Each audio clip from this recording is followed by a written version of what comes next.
Bom dia a todos, bom dia a todos, bom dia aos nossos companheiros de caminhada e de história, a Lídice, que está aqui, a Alice Portugal, nosso companheiro que preside à frente, o Rogério, os meus companheiros e companheiras do Paraná, tem que puxar a brasa para o nosso assado também, afinal de contas, a gente sabe o perrengue que a gente está passando. Eu acredito que o seminário é importante, mas mais importante talvez que o seminário seja o desdobramento dele. Nós precisamos pensar ações que, de fato, não só barrem a terceirização, que é uma realidade na maioria das nossas escolas, é uma realidade basicamente dentro da educação e da saúde, embora também nos outros espaços. Nós temos aqui o INSS e nós sabemos os problemas que estão vivendo, mas é preciso a gente lembrar algumas coisas. Primeiro que há um equívoco, e aí, obviamente, que aqueles que são da área jurídica aqui poderão falar muito melhor do que eu, que não sou, só sou, como disse aqui, né, Alice, nós somos curiosos, né, porque tem filho que é advogado, o filho que é advogado, você acaba sendo curioso dessa história. Mas eu acho que a gente aprende com eles, como sempre. Mas às vezes há um equívoco de achar que se a PEC 32, por exemplo, fosse aprovada, manteria para aqueles que já tinham, entre aspas, perspectiva de direito adquirido, manteria os mesmos direitos. Não mantém.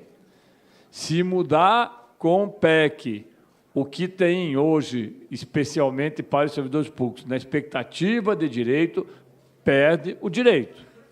Tem muito servidor público que, na época, eu falava muito isso, Alice, com a minha filha, ela falava nos sindicatos. O pessoal dizia, eu já tenho estabilidade, para mim não vai fazer diferença se é passar a PEC. Faz, porque a partir do momento que você tiver a PEC aprovada, se houver aprovação de uma PEC como essa, o teu direito vai para o espaço.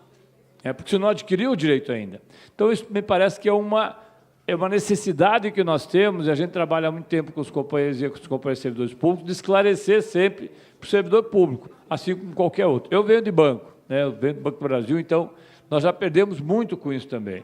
A outra coisa que me chama a atenção também, e acho que é preciso que a gente daqui também tome algumas, pelo menos conhecimento e algumas medidas. Hoje, a educação, a presença de 50% de profissionais no ensino básico, 50% são temporários. Nos estados, em alguns casos, chega a 80% de temporários. Hoje nós temos, em 2013, nós tínhamos 38.507 temporários no Brasil todo. Hoje, no último dado, 2022, de 38.507 de 2003, nós passamos para 716.216 em 2022, 7,2% de todo o serviço público. Isso aí é uma coisa que você perde completamente a condição de carreira. E aí as pessoas falam, não, mas nós precisamos ter um controle, porque o servidor público que entra, depois tem esse problema, aquele problema não sai mais. Ora, tem mecanismos para fazer isso. Há mecanismos para você ter o serviço público. E nós não podemos pegar o particular e levar para o geral. Se tem problemas, corrija os seus problemas. Agora, se não pode, é destruir o serviço público em nome de uma, entre aspas, qualidade que não vai existir sem estabilidade do servidor público. Não vai haver condições disso. E alguns companheiros aqui, do Paraná, principalmente, conhecem muito o Dr. Ludimar Rapaim, que é um companheiro nosso, que nós trabalhamos juntos durante uns 20 anos. Ludimar sempre dizia o seguinte, a estabilidade para o servidor público não é para um benefício do servidor público, é para um benefício do usuário que vai encontrar esse mesmo servidor durante todo o período. Hoje, no Estado do Paraná, nós temos contratação nas escolas públicas de empresas terceirizadas, que pagam menos que o salário mínimo. Menos que o salário mínimo na educação. Isso, obviamente, é o sonho de muitos prefeitos, governadores e, quiçá, de presidente da República. Por isso é preciso combater. Não dá para aqueles que são temporários, e que nós somos temporários, gerenciar de forma permanente aqueles que devem ser permanentes, são os servidores públicos. Por isso, companheiros e companheiras, eu acho que é uma longa batalha que se abre, mas é preciso lembrar que nós vamos fazer aquilo que sempre fizemos a vida inteira, lutar contra os desmandos do Estado quando o Estado fere os direitos da população. Não são dos servidores públicos, os servidores públicos são consequência, é da população. Não foi por acaso que o ano passado nós estivemos juntos com o Rogério, com a Lídice, com a Alice, várias vezes no MGI, mas não foi por acaso que as greves aconteceram no ano passado. várias delas. E muita gente dizia, pois é, mas no tempo do Bolsonaro e do Temer teve muito menos, não teve greve, ou teve uma aqui, outra ali. Por que tem agora? Porque agora você tem expectativa de conseguir alguma coisa. Não adianta nós nos jogarmos contra o muro quando nós queremos passar por ele.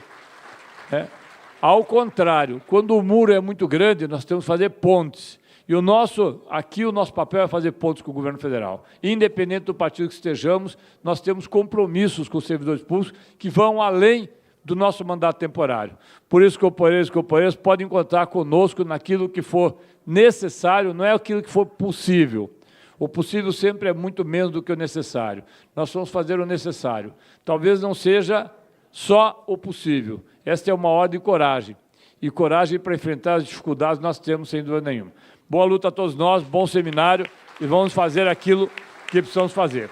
Tá certo, moçada? Até porque o mesmo rigor, como foi dito aqui, que se pede no STF para o servidor público, não é o mesmo rigor que está se tendo com juízes, desembargadores, que estão tendo reajuste retroativo de 220 milhões, 100 milhões, 30 milhões, regime diferado. Não é o mesmo rigor para o parlamento, não é o mesmo rigor para nichos, que acabam sendo nichos de privilégio num mar de dificuldades. Nós não queremos viver num mar de dificuldades, nós queremos ver a realidade. E a realidade é que o servidor público é, de fato, fundamental para que nós tenhamos democracia e o serviço de qualidade. Obrigado.